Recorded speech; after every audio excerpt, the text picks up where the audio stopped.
Magkaigsunan, matag karunugon niya, makadawat kami o inyong mga pangutana.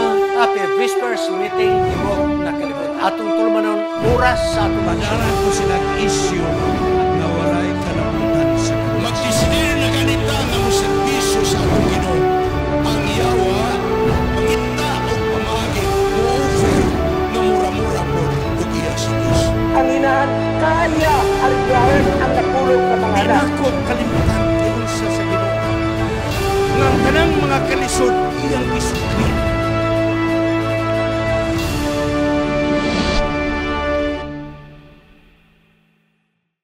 Happy Whispers Meeting sa Tibok Kalibutan. Ang atong Anis Media Ministry, Cagayan City, makigkaubang kaninyo, ninipipila ka mga gutlo sa atong tulumanon, dugang katinawan.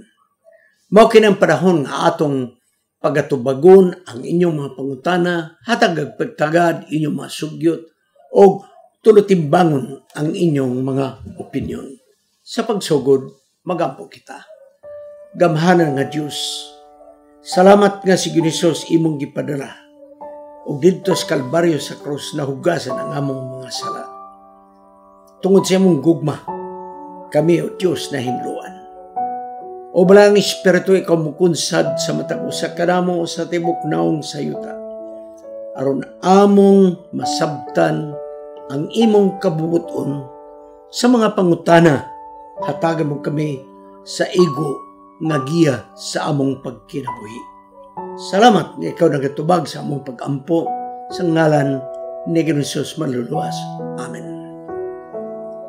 Mga kaigsunan, ang ato karong pagahisgutan mao ang atong Seventh-day Adventist Church Manual, 20th edition, revised 2022. Ngano nga ako maning pagahisgutan kaninyo tungod kay gusto kong ipasabot nga adunay pangutana nga way lain nato mabasihan mao gyud ang atong church manual. Busa, igsoon, ang ato karong topiko mao may nangutana kung ang mga membro sa iglesia nga mitambong sa kasal kansang pangasaunon o pamanhonon dili kaubanan sa atong simbahan, madisiplina ba? Akong tinaon, ang atong membro sa iglesia, babae man kog lalaki, nagpakasal sa dili nato kaubanan sa simbahan. Dayon, usa sa mga imbitado niya o sa daghan sa mga imbitado niya, mga membro sa atong simbahan, kay membro gud na siya. Busa, nitambong kining atong mga membro sa iglesia. Unya, gidisiplina sila. Kaya nganong nitambong sa kasal, nga ang pangasaunon o pamanhonon, dili kaubanan nato sa simbahan. Sa akong tulutimbang, posible gayod nga katong nagminyo sa dili kaubanan nato sa simbahan, posible nga na-disiplina ng puto. Kaya naman, ang nagtambong gani, gidisiplina, labaw na ang gikasal. Okay. So, dili nato ni matubag na layog-layog lang. Matugid ta sa atong church manual. Mau maghangyo ko sa atong mga kaigsunan sa mga membro sa church board. Kung naamoy mga problema, labi na sa mga disciplinary action, mubasig yun ta sa church manual. Kung kining nahitabo, naabay provision sa atong manual nga siya madisiplina. So niya, ako yung gihurot, pagkutlo ang tanang katarungan ngano nga ang usa ka membro sa iglesia madisiplina. Number 1, wala na magkinabuhi sa mga doktrina sa atong pagtuo, katong fundamental. Okay?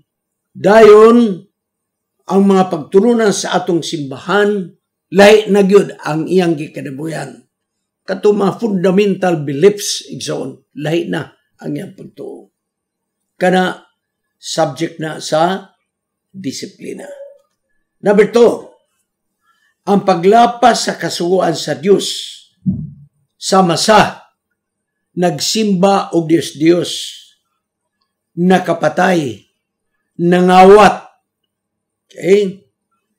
Magsultig mga hilas, nisugal, wala na magbantay sa adlaw ipapahulay, iyan ang gilapas. O niya, habitual falsehood. Kanang, di lang kay kausa, kadwa dili, batasan yun niya nga, bakakon yun. Okay? Number 3, ang paglapas sa kasuguan sa Dios nga nagingon, ayaw pagpanapaw. Exodo 20:14, Mateo 5:27-28. Kay kini nga provision may kalabutan sa kaminyoon sa Kristohanon nga panimalay sumala sa estandartes Biblia o sa mga moral nga mga pabatasan.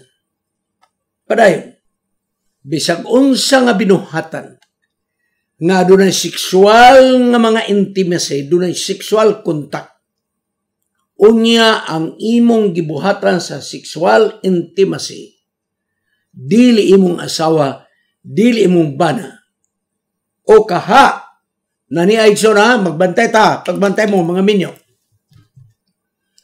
Wala musugot ang usa, ang imong kapikas yan ibo, wala musugot. Naniyan ang panahon na mag-sex mo, magtiayon ha, magtiayon apan ang usa, dili musugot sa usang katarungan. Unya, imong gilugos nga makipag-sex ikaw, nan kini igsoon. Kung musumbong ang gipugos pag-sex nga bana o asawa, musumbong sa church board, madisiplina ang namugos igsoon. Kana kung may kaisog mo nga musumbong sa church board. Oh? Busa di ay minyo.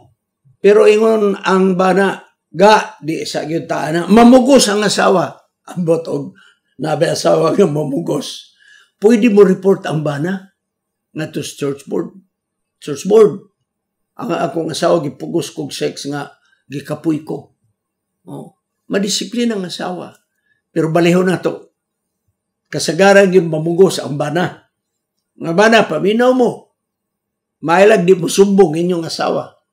Pero pugso ninyo pakipag-sex, bisag ninyo mo. O musumbong ang asawa nga to church board, ang bana, madisiplina. Delikado ni mga kaigsuran. No? Dayon, child sexual abuse. O pagpahimulos ni atong dunay mga kanama PWD, mga kaigsuran. Disiplinahong gihapon na siya. Kay ang kaminyoon o sa kini kabugkos sa balaod sa publiko na kinanglan o saray asawa o saray bana o nga ang nagminyo lalaki o babae. Period so, lalaki o babae ang nagminyo. Ikaupat nga katarungan nganong madisiplina ang pagpakighilawas. Sa ato pa, dalaga kulitaw, naghimog sexual activities. Gawas pagkighilawas ka ng promiscuity. Homosexual activity. Wala ta magpihig sa mga tao ingunaan ang ilang batasan. Pero kung makipag-sex ang lalaki sa isig kalalaki o babae sa isig kababae, subject for discipline or incest. Giunay nimo ang imong kadugo. Sodomy.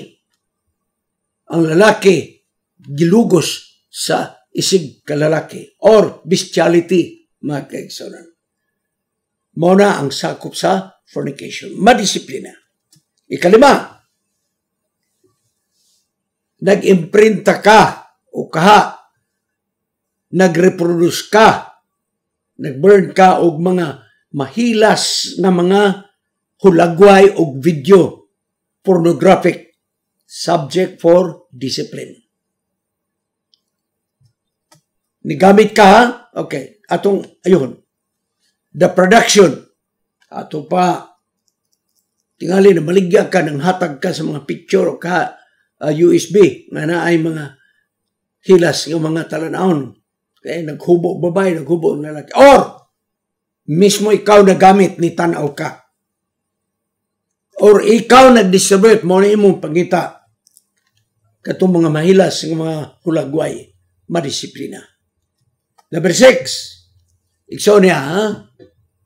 Ang pagminyo pag-usab sa usa ka divorcee nga ang divorcee ang ilang panagbulag dili mahitungod sa pagpakighilawas o pagpanapaw. Pananglit niya divorcee ang kaso niini tungod kay ang asawa irresponsable. So, nag-divorce. Dahil ang lalaki mo adin sa Pilipinas, mangitag pangasaunon. Kung magminyo ka niini nga ang kaso sa asawa irresponsable, maminyo mo sa balaod apan di mo madawat sa iglesia.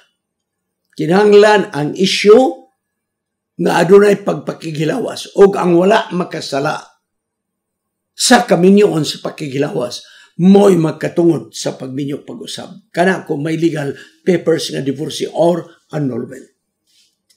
Number 7, physical violence, kanang imong pasakitan ang imong anak, kulatahon nimo, imong kapikas kinabuhi, imong kulatahon kana subject gyapon na sa discipline. Number 8, timanin nyo ha kay musangko taniini kung naabay provision nga madisiplina ang mitambong kasal nga dili kauban nato sa simbahan ang pangasaunon o pamanhunon. Okay. Limbungan dayon gigamit ang pangalan sa atong simbahan. Unya di ang negosyo pulos pangilan. Kana igsoon. Madisiplina. Ikasyam, dili Kristohanon nga taras. Publiko, dayag kaayo, watak, nangaway ng sulong, uban pa. Tingali nanumbag, uban pa. Madisiplina sa iglesia. Disorderly conduct. Sa simbahan, mag-wild. That is disorderly conduct. Okay. Mag-apil-apil ka sa kalihukan. Nga adunay kalihukan nga walay laing tuyo ang pagguba sa atong simbahan. Pag-atake sa atong mga leaders. No? Unya, birahon ka sa ilang kalihukan. Kana igsoon. Subject for discipline. Number 11. Gidisiplina ka. Di ka mudawat. Pero may katarungan yun ng iglesia. Nangay kang disiplinahon. Pero di ka mo submitar sa desisyon sa church board na ikaw madisiplina. Basta kay ang aksyon sa board sumala sa church manual. Okay. Number 12. Ang paggamit,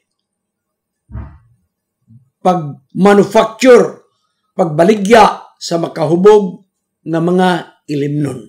Madisiplina. Ang maong nagbaligya, nagbuhat, o nagamit sa makahubog na ilimnon. Number 13. Ang paggamit, ang pagbuhat, pagbaligya sa tabako, sa bisag unsa nga mga porma para gamiton sa tao kana. Muhunong takadiutik sa una. Tanaw ha? The use. Okay. So wala ka magamit. Manufacture. Wala ka mamuhat o gabano, ka mamuhat o sigarilyo. Apan, namaligya ka, nan kini subject for discipline. Karon igsoon, niya'y usa ka Adventista. Di manabako, wala magbuhat og sigarilyo, pero mo'y financer sa mga nagtanom og tabako. Dayon, komprador pa gyud siya. Asa madapit siya ni ini nakalapas, kanang nagbaligya. Nangumpra ka, namalit ka. Okay, walay problema diri ka yung display namalit. Pero ang imong gipalit, imo na pong gibaligya, ay igsoon. Maig ang kagihapos pagdisiplina tungod sa tabako. 14. Drug pusher.